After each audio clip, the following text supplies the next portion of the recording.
And welcome inside episode 84 of Breaking Bats, presented by Not For Long Media. My name is Justin Ayers, and I'm joined, as always, by Kait Maniscalco.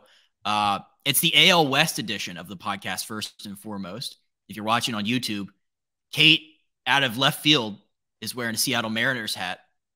I am wearing a Texas Rangers shirt because this is the #1 Texas Rangers podcast on the internet. I thought Kait knew that, and yet she went Mariners. So, first, hi, but also, really? Hey, how you doing? Thanks for having me, as always. I went Mariners because last week's episode, I said the Mariners are going to win the AL West. I stand by that statement so much that I decided to rep the Mariners on my head for this episode. And that makes me sad. It does. Because Why? We have invested so much sweat equity, time on this podcast, me personally going to a Rangers game and making it my whole personality for the summer. I'm in too deep to wait. And I have a Mariners jersey. I could have actually worn that. That would have been funny.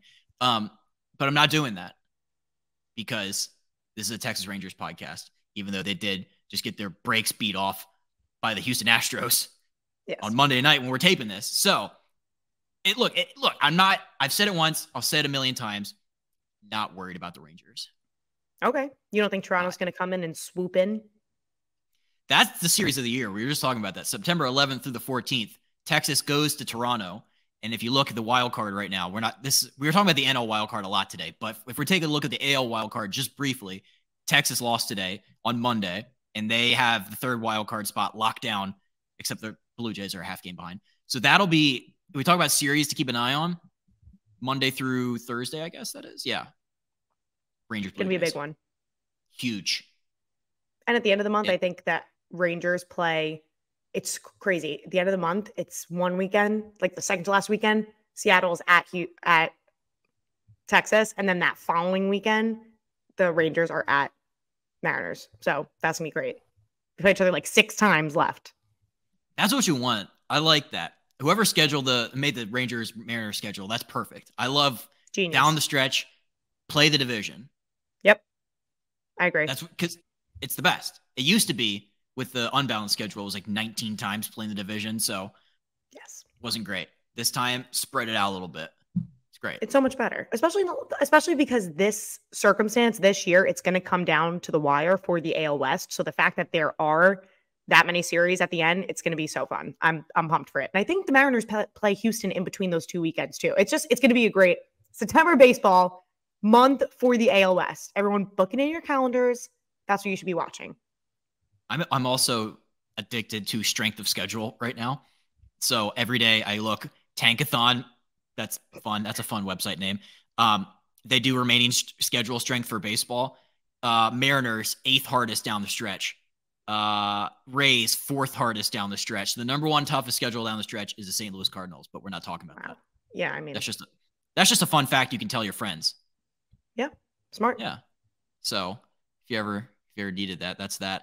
We have a lot to talk about this week, but we have one thing we want to talk about before we talk about all the other stuff. Kait, 100K TikTok. It's a big number. It's a huge number. I think when you have 100K on TikTok, you're technically like a D-list celebrity. I think. Do you feel like, do you get noticed walking down the street yet? Yeah. Every single person stops me wherever I go. I can't even leave my house at this point. You know, I know. Yeah, 100K I noticed that. Yeah. Especially when you only talk about sports, you have no idea how many people just want to get a picture with you, want your autograph. It's a hard life being a D-list celebrity, but someone has to do it. I mean, I'm sure like your whiteboard videos have gained probably so much notoriety. I mean, I look, you're explaining stuff. You're doing football now, which is great. So if you don't follow Kait on TikTok, let's get her up to 1 million. Hashtag get Kait to 1 million. That's a lot of characters. I like how supportive you are, Justin. Thank you so much. Look, if one of us has to get to 1 million followers, and if it's gonna be one of us, I think I want it to be you. Thank you for handing me that baton. Very selfless, actually. You are so selfless. Yeah. No, but every time I look at your TikTok, it's like 30K, 50K, couple mil. That's a good feeling. It's fun. Sometimes it's weird because you have a lot of videos that just flop, and then you have videos that you really didn't think would do well that do really well. So we're enjoying the present right now. And nobody unfollow her so it doesn't say exactly 100K. Don't do that. No, that would be a that's shame. Rude. That would be horrible. People unfollowed and it said like 99.9 or something. That's like the worst. No, absolutely not. Yeah, it's great. I saw that. I was like, let's go. This is she's putting in all this effort on the talk. Let's get her up there in numbies again. Thanks. Appreciate you, Justin. Yeah. I want to take a little bit of credit though for your rise to superstardom. Always. When I'm accepting my award one day, I will give you a shout out. Yes. I'd like to thank Justin for all these added followers. Bringing me on the pod. Yeah, I mean, hang out. It's great. Exactly. The Breaking Bats bump is, I'd probably say 30% of where these followers came from. Absolutely. Breaking 128 hours of friendship. What more can you ask for? I mean, putting up record numbies like Steph Curry. Okay. We have some headlines. We were talking NL wild card today. We're talking about the LA Angels, a lot about the Angels, some Royals stuff at the end. And then also we're doing a little Trey Turner talk at the very, very end. So we're going to start with the LA Angels because Mike Trout, I saw this headline and it's not a great headline. Mike Trout will have conversations with Angels ownership in the winter about the team's direction. I'm just going to start us out with another hashtag, free Mike Trout. Free Mike Trout. Because first of all, if they need to go 17-8 to not have a losing record for an 8th consecutive season, which is awesome. But when asked about like the waiver moves, that nobody told Mike Trout.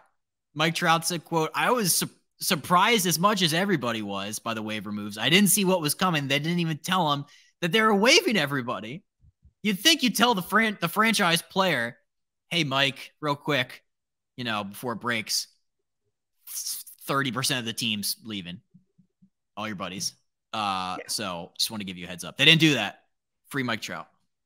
Yeah. I mean, you can kind of swing either way on this. I feel like feeling bad for Mike Trout could be a lot. He's making a lot of money. He signed the contract. He knew the situation of the Angels. Do I want to see Mike Trout make the playoffs? Of course. I would like to see him make the playoffs with Shohei Ohtani.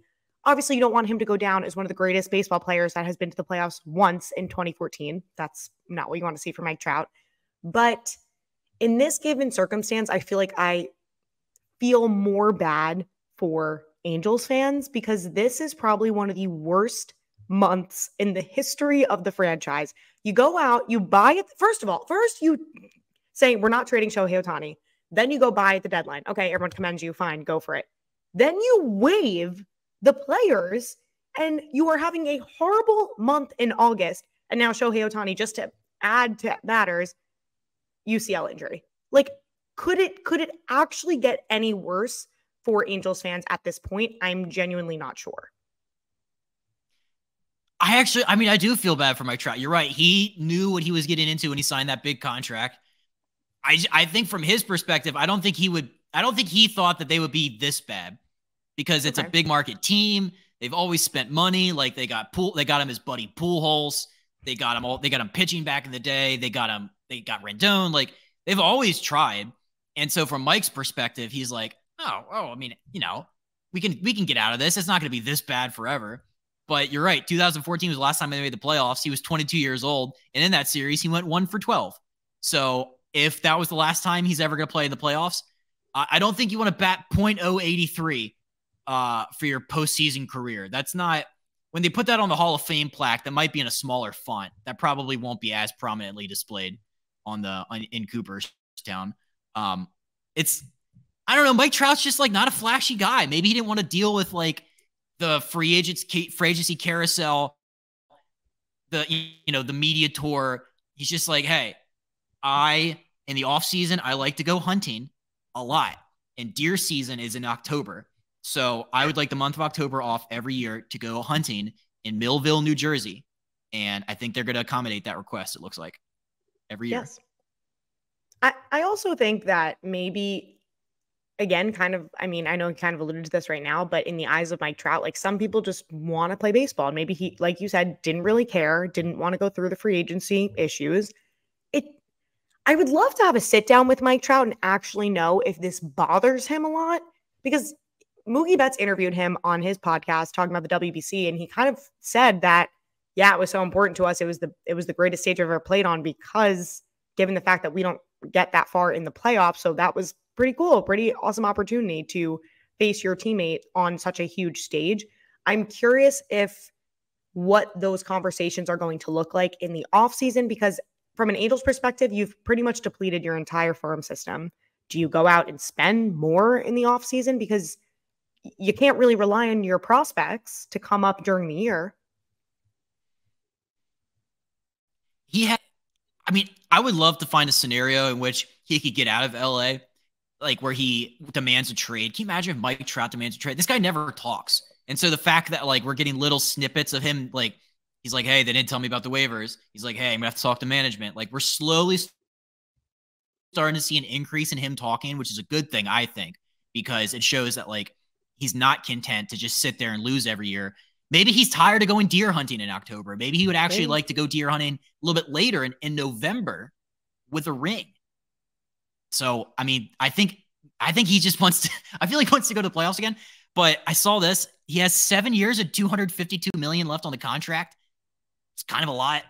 Probably not a lot of teams can swallow that kind of money. And also he's hurt all the time now. But in my brain, it would be a great story for him to leave. It would be great. I feel like he should really embrace that Kevin Durant, Kyrie Irving, NBA type of style. Like, you know what? I'm going to march into the front office and demand a trade. Yes. It would be unprecedented for baseball, and also just unprecedented for Mike Trout, because, again, he doesn't like to talk. And that's okay. Not everybody can be loud and vocal, but I do think we're starting to see put this in the tickler file. Mike Trout's not afraid to talk. Just throwing that out there. So, yeah, I mean, they need to do a complete teardown. They're calling up guys that they drafted like a month ago. Like they called up their first round pick and he spent like 6 minutes in the minors. They're like, God, please come help us. So they are desperate for help.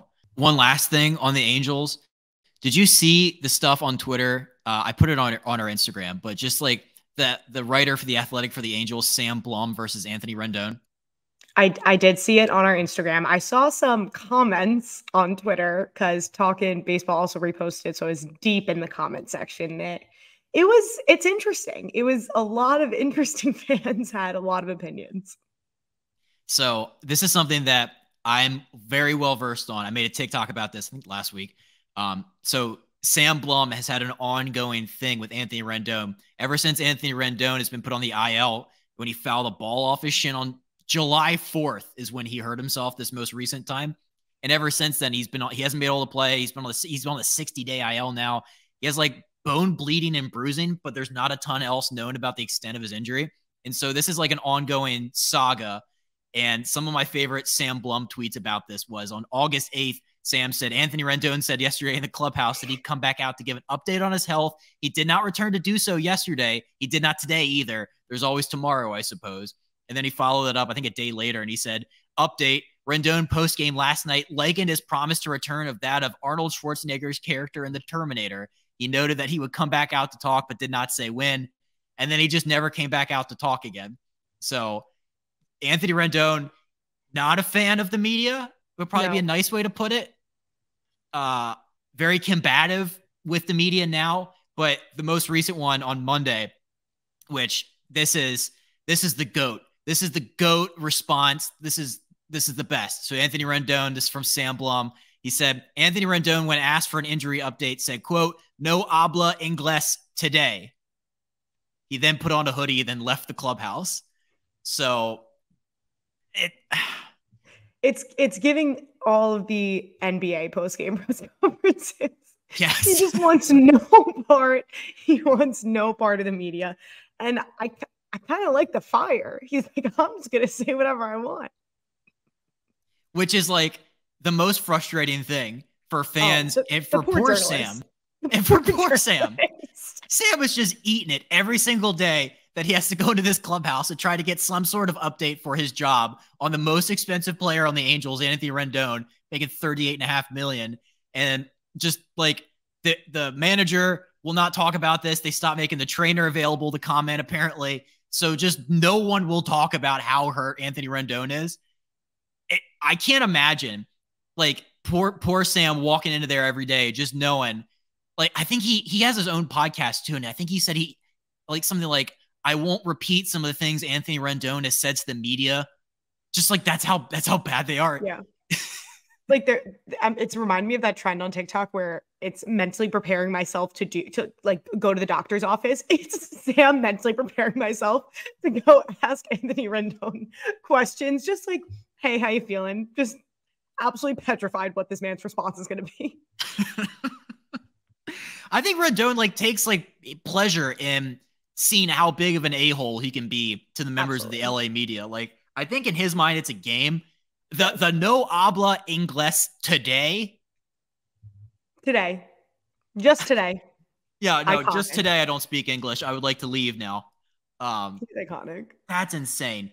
Yeah. Rendon, 200 games in 4 seasons in LA. Granted, one of those was COVID, but also he's just never been able to stay healthy. Like I said, he's the most expensive player on the Angels. He makes more than Mike Trout, and he still has 3 more years at $38.5 million left per year on his contract. So Sam and Anthony are going to have to find a way to get along for 3 more years, it looks like, because he's not leaving. No. Isn't that contract insane though? Like, I think he obviously deserved it at the time, but I was looking up like the top 20 highest paid athletes in Major League Baseball. Like he's fully on the list. It's actually so funny when you think about it. $38.5 million per year is nothing to sneeze at. You're right. When they signed him after 2019, he was like a 300 hitter. He had like all these home runs, deserved every penny. Yeah. And then it's just a shame to see he's become a shell of himself. And now the only thing that gets him out of bed every day is seeing how big of an asshole he can be to Sam Blum. Yeah. I think that's his biggest motivation for going to the ballpark every day. You know what? Everyone needs something. The state of the Angels, he's like, this is going to be my entertainment for the day. This is all I have. My shin is bleeding internally, so the only thing I have is making. They waived my entire team. Ohtani is hurt. My Trout's never going to make the playoffs. Just let me be mean to Sam Blum. Come on. Sorry, it's all I have in this world. That was a little dramatic. Everybody has their vices. Yeah, his is just assholery. So yeah, tough times in LA. Let's shift gears though, because I did want to talk about the NL wildcard race, which is, like we said at the beginning, it's probably the most interesting thing happening in baseball right now. As of today on Monday, the Diamondbacks and the Marlins are tied for the 3rd wildcard spot. Actually, no, the Diamondbacks, Marlins, and Reds are tied for the 3rd wildcard spot, and the Giants are half game behind. I can't talk right now. I'm still thinking about Sam Blum. The Padres are 5.5 back, so I'm going to count them out for the purposes of this conversation, but they're not technically dead. So all these teams stacked up at the top of the NL wild card. This is going to be the most fun thing to watch down the stretch. All these teams, like, not traditional playoff powerhouses, but this year, yeah. Yeah, no, for sure. I think it's also one of those things, again, if you would have told me this at the beginning of the 2023 season, I would have laughed in your face. I would have said, no, there's just no way. And I also would have said the Padres are going to be a clear favorite for the wild card. So I think what makes it even more exciting is it was kind of more sleeper teams to start the season that are now just coming out on top, which is cool. It's also cool that, like, this whole summer we're like, oh, could the Cubs make the playoffs? Yeah. Could the Cubs do it? They're like pretty well established as a playoff spot. They're 3.5 up on all these other teams. I feel pretty confident as of September 4th saying the Chicago Cubs make the playoffs. So that's awesome. I honestly didn't think they'd be good. No, not at all. I mean, preseason, they said, is it even a possibility for them to make the playoffs? Like, just them making it maybe would be a success. And even if they got bumped out, and then they became buyers at the deadline, didn't sell away their assets, and here they go. They're going to make a run. So I'm here for the Cubs. I love this. Exactly. And we got the Phillies sitting pretty on the top of the NL wild card standings. So I want to do something fun for each of the wild card teams fighting for that third wild card spot. We're going to go and we're going to do one reason that they will make the playoffs and one reason that they won't make the playoffs. Just, get the creative juices flowing for all these teams. There's a lot of them. We're going to start with Arizona. Why the Diamondbacks will make the playoffs. First of all, here's a fun fact for you. The Diamondbacks have entered the month of September with their best record since 2018. So that's awesome. That's also a lot of losing in between. Here's why they will make the playoffs. They have righted the ship. Remember, we think back to earlier this couple months ago, after the All-Star break, they're like, oh, they're on this like month-long skid. Since then, they've had an 11-2 run. I know the Orioles just took 2 out of 3 from them, but they will make the playoffs because they have the NL Rookie of the Year, Corbin Carroll. They have a top 3 Cy Young Award finalist in Zach Gallen. Christian Walker's hitting 30+. They have guys. Why they won't make the playoffs is outside of Zach Gallen and Merrill Kelly, the pitching staff's bad, like really bad. Their pitching as a whole is bottom 3rd in almost every statistical category. And when they had that 9-21 slump after the All-Star break, like that bone is still in them. They still have that. They still have that gear where they can lose all of these games. Like they lost that for a reason. And then also their record when they play teams that are over 500 is 32-46. So they cannot play good teams well. Yes. Thoughts on the Diamondbacks? Yeah, I mean, I am impressed with them. I feel like out of the teams that are left, I have an instinct that they might get that last spot. I mean, they're buyers at the deadline. Tommy Pham is actually performing well. They got Paul Sewell at the deadline, Jace Peterson. So I was impressed that they went out and went for it. I mean, you mentioned Corbin Carroll. He's having an outstanding year. Obviously, Zach Gallen. My only thing that is concerning about the Diamondbacks is we all know that pitching is going to get you into the postseason. We got to see a lot more from their bullpen. Looked this up today.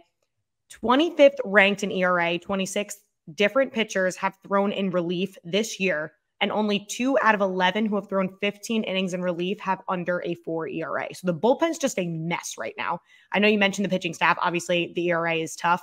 So do I think they can clinch? Yes, in terms of a deep playoff run, that's kind of where it's a little bit more concerning.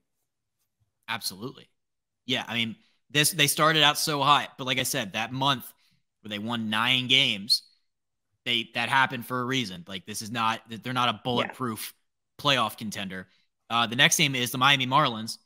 The Marlins will make the playoffs because of their incredible pitching. I looked this up. It's Baseball Reference. I've been spending hours on there mostly to practice for Immaculate Grid.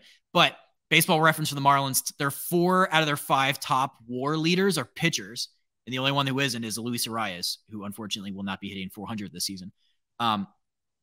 Alcantara, Luzardo, Braxton Garrett, Yuri Perez, who thankfully got called back up. These are legit guys. Alcantara pitches like 8 innings every start now. It's great. So that's why they will make the playoffs on the backs of their incredible starting pitching. Why they will miss the playoffs is, good God, their schedule is hard. They have the 5th hardest schedule remaining in the MLB.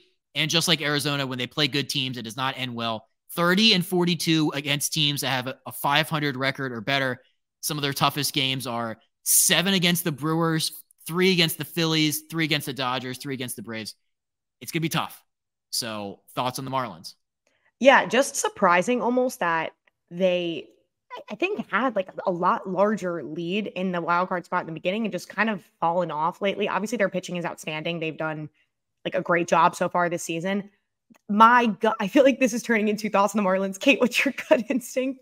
Gut instinct is Marlins will not get that last playoff spot, despite having one of the best pitching staffs in baseball, despite having Luis Arias. So yes, I know he's not going to hit 400, Justin, but he's hitting still 350. It's pretty good. Jakey Burgers, gotta love him. He's doing great. That was a great acquisition by the Marlins. So again, I don't think it's good enough for them to make the playoffs. Maybe they can get in on the backs of the 6 games against the New York Mets. Good. It's crazy when you look at like the strength of schedule. Like you'll see teams that have like 7, 8, 9 games against one particular team left. I'm like, Jesus. Yeah. Play somebody else. That gets old. I mean, it's tough. Yeah. Cincinnati Reds. Talked a lot about the Reds this year. America's team, the Cincinnati Reds. They will make the playoffs because they have one of the most complete lineups in baseball that no pitching staff wants to face. And they just went out and they added Harrison Bader. Sorry, Kait. Hunter Renfroe. There's not a team in baseball that wants to pitch against the Cincinnati Reds right now. It's just top to bottom. All the young guys. Encarnacion, Spencer Steer just hit his 20th home run. Like, they have 1 through 9. It's tough. Nobody wants to face that. Also, their schedule down the stretch is crazy easy. The hardest games they have left are the Mariners and 3 against the Twins. So 25th hardest remaining schedule, Cincinnati Reds. They won't make the playoffs because their pitching's bad. Pitching's really bad. 7th highest team ERA, 3rd highest starter ERA. Also, just every pitcher they have is hurt now for some reason. So that's cool. Andrew Abbott is like the last man standing. Him and Luke Weaver. Kait, thoughts on the Reds? Yeah, I mean, I was definitely surprised. Like, they didn't go after Giolito. Giolito didn't go to the Reds, right? Where did Giolito end up? Was he claimed off waivers? He was by the Cleveland Guardians. By the Guardians, yes. Yeah, so I was surprised that they didn't go after him, especially because, like we mentioned, their pitching hasn't been great. I know Hunter Green threw well a couple days ago, but I think the Reds are just a little bit too young. I know they have a good lineup. I know they got Ellie. I know they got a lot of guys that people are excited about. And we have seen them get hot. We have seen them be America's team. However, I think the pitching is not going to get them into that final wild card spot. Which is a shame because, like I said, like when you have a lineup and a bunch of young guys, they're all in their mid to early 20s that are just absolutely killing it. Like Encarnacion Strand, Noel V. Marte, like all these guys, Spencer Steer, Ellie. And then you just go out there and you have to score 10 runs to win. It's tough. Next up, San Francisco Giants. Their Giants will make the playoffs because of a great veteran presence in the locker room. Jock Peterson, Crawford's still there. The 1 and 2 of the rotation is probably one of the most underrated 1-2 punches in all of baseball. Alex Cobb and Logan Webb. Like, you think about playoffs and you think about pitching is what's key and what will win these big games. Like, having 2 horses like that at the top, it's going to be awesome. They won't make the playoffs because outside of that 1-2 in the rotation, there's not a lot else. There's not a lot in the back end of the rotation. They've also, as a team, lost 16 out of their last 24 games, and they finished the season playing 7 out of 10 games against the Dodgers. So 7 out of their last 10 games will be played against the LA Dodgers. Kait, thoughts on the Giants? Yeah, the problem is, it's funny. One of my really good friends is a Giants fan. He said, you know what? It's like they win 5 games and they lose 5 games. They're just so back and forth. They just have not been consistent, especially in the month of August. So I feel like from that standpoint, I don't see them making the playoffs. The Giants aren't flashy in anything that they do. They just a buddy of mine said that, like, they just don't do any one thing well. Yes. Like, they're like solid, but like very unspectacular, which if you think back to those 3 out of the 5 years they won the World Series, that was kind of their MO. Like, not a lot of, like, they didn't have like a superstar, I guess Buster Posey, but like they were just kind of like good. I don't know. That's a weird way to win baseball games. It's just being like average, good, average-ish, good-ish. Agreed. Nothing flashy from the San Francisco Giants. So those are our NL wildcard teams, why they will and won't make the playoffs. We have a couple last segments before we end this week. We interrupt this episode to bring you a word from the official sponsor of Not For Long Media and the Breaking Bats podcast, the Original Fudge Kitchen. It is a staple of the Jersey Shore with 6 locations in Cape May, Wildwood, North Wildwood, Stone Harbor, and Ocean City. The Original Fudge Kitchen makes all of their fudge in store, guaranteeing a delicious product, so stop by and let them know that Not For Long Media and Breaking Bats sent you. Check them out online at fudgekitchens.com as they are shipping fudge and sweet treats all across the country. Now back to the episode. The Kansas City Royals are in a heated battle for the worst record in Major League Baseball with the Oakland Athletics. They are just 2 Titans going at it. Yeah, Kansas City 43-96, Oakland 42-95 as of Monday when we're taping this. So they both went. Actually, I don't even think you get the number 1 pick in the draft by being bad anymore. I feel like it's a draft lottery now. Yes. So they really are being bad for no reason. Just for fun. Just for funsies. Yeah, they're just goofing. But it got me thinking. Not a lot of positive press right now for the Kansas City Royals. And we've done this a couple times this year. We might have even actually say something nice about the Royals before this. But we're going to change the vibes up. And we're going to get some positive press back out there about the Kansas City Royals, the proud franchise that they are. So we're going to say some nice things about the Kansas City Royals. I looked this up, and I had a buddy who sent this to me because he pitched today. They have one of the coolest pitchers going right now, Cole Ragans. Legit. This is the guy they got from Texas in the Aroldis Chapman trade. 7 starts, 7 earned runs allowed, 1.48 ERA, 60 Ks.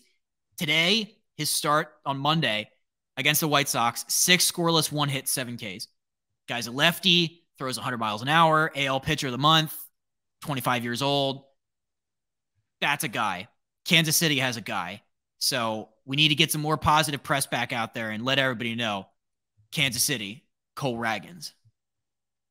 They need some positive in there. I'm happy for them. I want to peg you this question. Who would you rather have the better record, KC or Oakland? I want Oakland to have the worst record just because, like, if you're going to be, because if you're going to go, if you're going to be bad, don't half-ass being bad. Yeah, be horrible. Go all in. Be the worst team in baseball. Be the worst you can be. If you're trying, if that's your goal is to be the worst team in baseball, which it obviously is because they've traded everybody away and they don't really care. Be bad.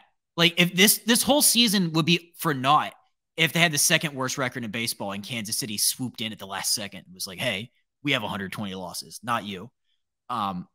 So yeah, I want Oakland to have the worst record. I agree. I think I would rather them have the worst record too. I think fans also think Oakland fans hate Oakland A's so much right now. They're like, you better have the worst record. Otherwise, we're going to be pissed. You better not fall down to the Royals. Why do we have this reverse boycott and then the fired John Fisher? Like all of that would have been for nothing if Oakland somehow was like the third worst team in baseball. Yeah, completely. Because then you can't even tank right. You can't do anything right. Be good at tanking. So yeah, let's get Kansas City. Let's get the positive vibes going back out there again because I can't really think of any other positive Royals stories. Is Zach Greinke's hurt, isn't he? Yes, he's still hurt.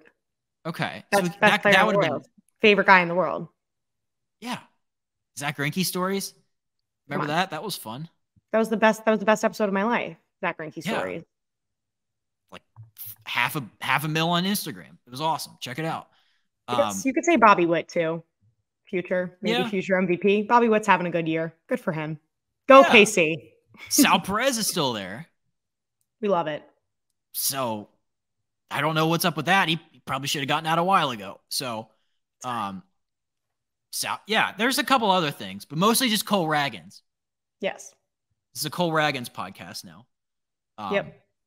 So yeah, they have something nice in Kansas City. All right, New York Yankees talk time. I know Kate's been chomping at the bit. She's just be like, let me talk about the kids. Let me talk about the kids. Let me talk about the New York Yankees. So this is your opportunity to do that. Thank you. So the Yankees did what everyone's been begging for them to do all year. Everyone's super excited. The kids get called up, not just some of the kids, not just, Everson Pereira and Oswald Peraza. No. They call up all the kids. They called up the Martian, Jason Dominguez. For those who don't know, the reason he's called the Martian is because he is out of this world. Justin is cringing. Yes, they call up the Martian. They call Jason Dominguez. Everyone. Yankee fans call him the Martian. Everyone. The movie with Matt Damon? He calls himself the Martian, as he should. Have you seen the movie, though? I haven't, no. Okay. Put that on your list for the offseason. It's really good. Thank you. So they call up Jason Dominguez. They call up Austin Wells. Mind you, Jason Dominguez is 20 years old. Absolutely insane. And it's giving 2016 baby Bombers. Everyone is super hyped about this. The team just looks alive again. And for those who have not been watching the Yankees this season, you could just Google 2023 sad Yankees and you can find clips of how miserable this team has looked. And it's tough when you're the New York Yankees and you're losing that much to stay happy and consistent, They call up the kids.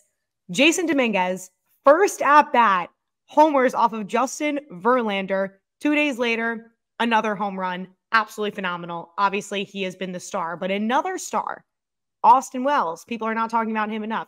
He caught all 3 games, RBI double yesterday.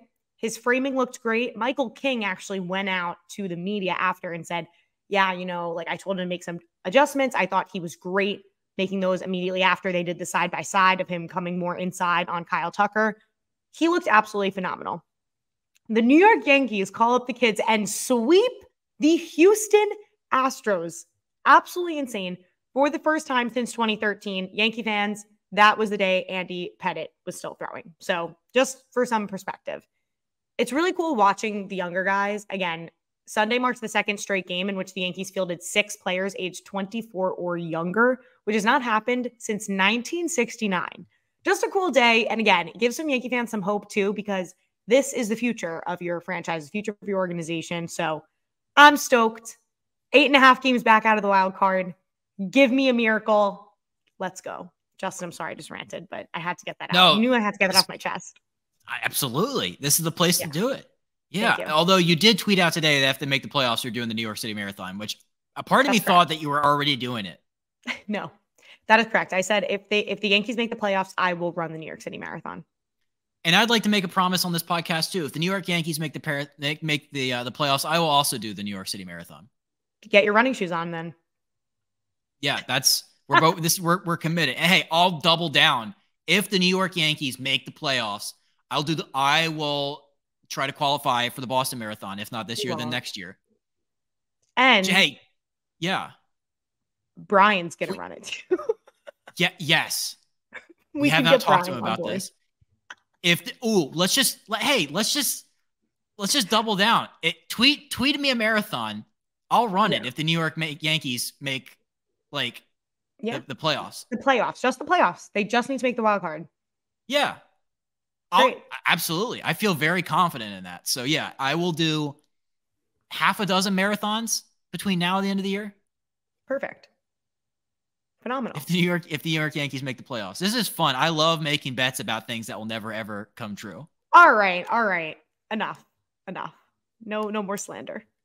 Hey, well, you know what? If the Yankees make the playoffs, Pete will do a marathon too. Oh, okay. We could say that. Yeah.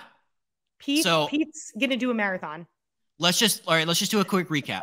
If the Yankees make the playoffs, Kate's doing the New York City Marathon. Correct. I will also do the New York City Marathon. I think what month is that? It's in November. Okay. So that's after win the World Series. Pete Fairbanks will be doing a marathon with us. Yes. Also, Brian O'Grady. Yes. All the 4 of us will be doing a group marathon. So that will only take place if the Yankees make the playoffs. So this is good. If the Yankees want to see some entertainment, you got some time. You got about a month. Let's do it. See 2 guys that don't run and 1 guy that's never done a marathon before run a marathon. I've also never done a marathon. Oh, yeah, but so this would be a first time for me too. 4 people, 2 of which don't run, one of which will die on the track. Well, they'll be doing a marathon. So this is great. I'm so excited. Again, I love making promises that will never, ever come true. So they're 8.5 games out. That's the fun part of this, Kait. So yeah, we're going to make that as a clip. And I'm sure Pete is sitting at home going, what the? No. Sociopath. That's not going to happen. Yeah. Just going to love that. Okay. Last thing, because this podcast, you're listening to this, but it's taken 3 times longer to try to record this. Trey Turner, we talked about on this podcast. He had a tough go of it this year. Before August 4th, or as of August 4th, he would give up like game winning errors to the other team. He was slashing 235, 290, 368. People were booing him. It was bad. And then his fortunes changed because on August 4th, exactly 1 month ago to the day we were recording this, Philadelphia Phillies fans gave him a standing ovation. And good God, in his last 30 games, it has been Barry Bonds-esque. In his last 30 games, Trey Turner is slashing 345, 383, 714 slugging in the last 30 games with 11 bombs, 31 ribs. He had a homer in 5 straight games. That's insane. The power of a standing ovation. It got me thinking, though, what other players around Major League Baseball could use a standing ovation to get the good vibes going? Because this is a good vibes podcast. So I'll start us out with the first one. I saw this tweet. It made me very sad. Joey Gallo is hitting 172 with an MLB high 43.2% strikeout rate in 109 games for the Twins, including 147 with 16 RBIs in his last 75 games. Since the All-Star break, he's batting 138, and he's also 1 for 25 with 16 strikeouts since August 12th. That is courtesy of Aaron Gleeman on Twitter. Good God. What if the Minnesota Twins, they all got together on Twitter and they coordinated first at bat, next game, Joey Gallo, 5-minute standing O. Can you imagine? No, that's my guy. I completely Give agree. Joey Gallo a standing ovation. I absolutely agree with this take. And you know what really pissed me off? That last year, when Joey Gallo was hitting 180 for the New York Yankees and playing every single game, and fans were going, all he does is strike out. You know what? He could have used a nice standing ovation. I think that would have given him a lot more confidence. I think it would have given him some, incentive to actually want to stay in New York, because at the end, he literally said, I didn't even want to go outside. Didn't even want to go outside the streets of New York. So you know what? It would have helped his case a lot more. I also agree with this take. I think someone else, though, that could use it, who has fallen off quite a bit, would be Mr. Vlad Guerrero Jr. It's been tough. It's been tough for Vladdy. He's doing a little bit better past few games, but this year, he was super hyped up. He started off pretty hot to start season, did the home run derby, and just not living up to the hype. And I feel like a standing ovation for our young little Vladdy Guerrero Jr. could absolutely help him. Trey Turner effect is real. This is a Trey Turner podcast. Every single fan should do this. No more booing your own team. Enough. It doesn't work. What do you think they say? Oh, okay, now you're booing me. Let me just try harder. No. Good vibes only. Mic drop. Counterpoint to that is we as fans pay the players' salaries. Not really, but we're as big of a reason for team successes as the actual players on the field. So there's a part of me that's like, I know I know we're a good vibes podcast, but I can almost like empathize with the people that are like, you're hitting 172. Figure it out. Let me give you a little juice. We know obviously that doesn't work, but I can see why people would think it would. Yeah, the Joey Gallo thing. I remember that from last year. He was like, I didn't want to walk down the street because didn't want to go outside. I was scared of people booing me. Yes, which that's no way to go through life. It's horrific. And then last year he went to LA and had better vibes. Better vibes. They were laughing. Yeah. I don't know what the vibes are in Minnesota, but I did see that they were like one of the most strikeout heavy teams of all time. So vibes must be pretty good because they're not like, they're comfortable striking out. Yeah, I agree. So they're fine. He's in the Twins. He's fine. Let's all as a fan base, even on your couch at home, let's cheer on Joey Gallo because it's been tough lately. It's been a great pod. I'm just gonna say, one of our best ones we've ever done. Really? Just throwing that out there. It's in the top 84 for sure. Actually, I agree. We're gonna splice all of this together. Hopefully, nobody's ears break. Yeah, we had some technical difficulties. It's no big deal. If you're still listening, you're awesome. Thank you. Yeah, exactly. Thank you for listening, and we'll see you guys next week.